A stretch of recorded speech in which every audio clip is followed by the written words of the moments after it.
between Lilith, Lamashtu, and Ishtar. Some of the information in this presentation you'll have seen before, but I put it together in a certain way to bring out these relationships. So let's get started. So first, the Dim-Me goddess demons. The Sumerian god list called Anu Anum is a cuneiform list from the Assyrian period that lists all deities with their Sumerian and Assyrian names. The full list is difficult to get and costs over $250 on most sites. There are a couple of universities that have the full list for free, however. Remember that Dim-Me-Ar is gods and goddesses, Dim-Me-Er is gods, and Dim-Me-Er is goddesses. So the Sumerian word Dim-Me with an R means gods and goddesses, plural. Dim-Me.ir is gods, and Dim-Me-Er is goddesses. Three of these names are found together in a number of incantation scripts, as well as in the An Anum. Dim-Me, Labartu, Lamashtu, Labartu being an old pronunciation and spelling, and her name means she who erases or she who strangles. Dim-Me-Ah is Labasu, she who comes at night, and Dim-Me-Kur is Hakasu, she who seizes. In addition to this trio, there are two other goddess demons in the list with the form Dim-Me. Dim-Me-Gi, Lilitu, and Dim-Me-Hab, Abizu. Only gods and goddesses are found in this list, although some of them are also demons. Lilitu. The Sumerian name for Lilith is Dim-Me-Gi, which loosely means deity of the night. The Syrian name of Lilitu contains the syllable Lil, which means air, as in the god Enlil and his consort Ninlil. The Assyrian name is sometimes translated as she who comes by air or she who comes by wind. She was also associated with night because the syllable Lil is also related to the Semitic word Lael, which means night. There are many gods, goddesses who are also demons in Mesopotamia. The title of demon means that a being does not follow the rules of deity and do their own thing. The major deities have contracts with the major city-states, where the demon goddesses and gods do not and work with whomever they want. It is unknown who Lilitu's parents are, but at least one was a deity, or she would not have been considered a goddess.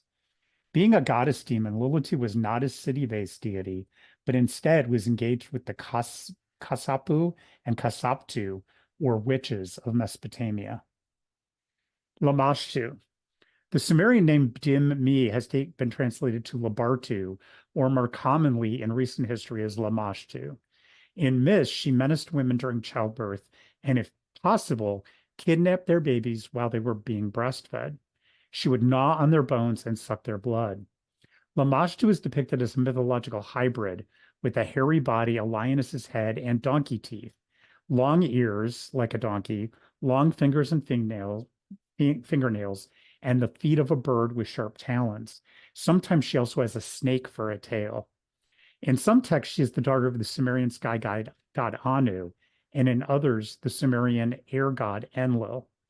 Because of her parentage, she is goddess, and by her actions, a demon.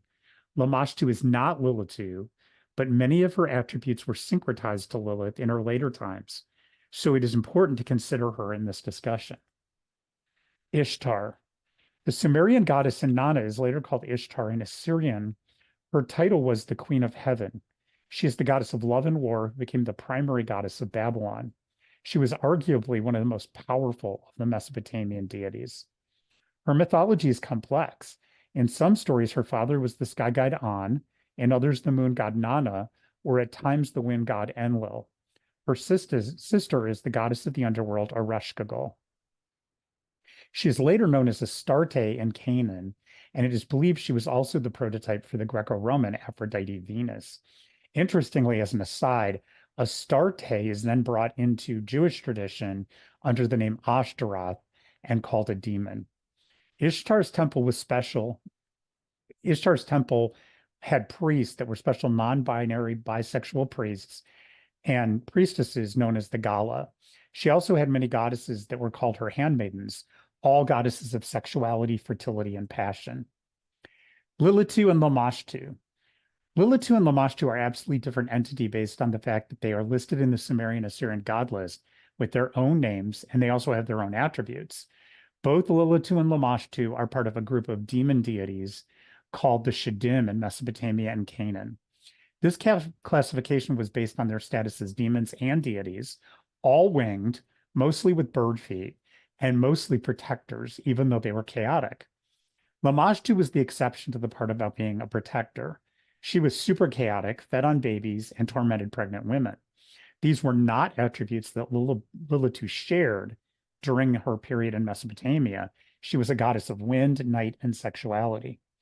However, when Lilitu was brought into Jewish tradition, while the Jewish elite were in exile in Babylon, they combined her mythology with several other Mesopotamian goddesses, including Lamashtu. Because of this, Lilith was then deemed a baby killer and tormentor. Even though Lilitu and Lamashtu were separate beings, they became irrevocably enmeshed over the last 2 centuries as their mythology and stories were intertwined. This demonization of Lilith is what created the qliphothic versions of Lilith in Jewish Midrash. Lilitu and Ishtar. The relationship between Lilitu and Ishtar is quite complicated, and their complete connection is unknown. The identity of Lilitu's parents is unknown. However, some myths list her father as the same aspects or the same suspects as to Ishtar's father. It is possible that they're siblings. Lilitu is also called Ishtar's handmaiden, sent to be out to bring people to her temple. One of the most interesting stories about the relationship is in the Epic of Gilgamesh. Lilitu is in a sacred tree that Ishtar wants to be made into a bed and a throne. This because she's the goddess of love and war. Ishtar sends Gilgamesh to dispatch Lilitu and the other inhabitants of the tree. Interestingly, the whole tale fits the pattern of a Mesopotamian exorcism. The question is, why couldn't Ishtar cast Lilitu out on her own, since she was an incredibly powerful goddess? And this brings up questions about what is their relationship. We may never know exactly what the relationship was, but it is absolutely complicated. So what are the conclusions? Based on separate names, different origins, and individual listings in the Sumerian Assyrian god list, Lilitu, Lamashtu, and Ishtar are not the same being. However, all three goddesses have been linked in various ways over time and space, creating connections that are now intertwined. Lilitu and Lamashtu stories have been linked, and now modern Lilith has the attributes and mythology of both deities.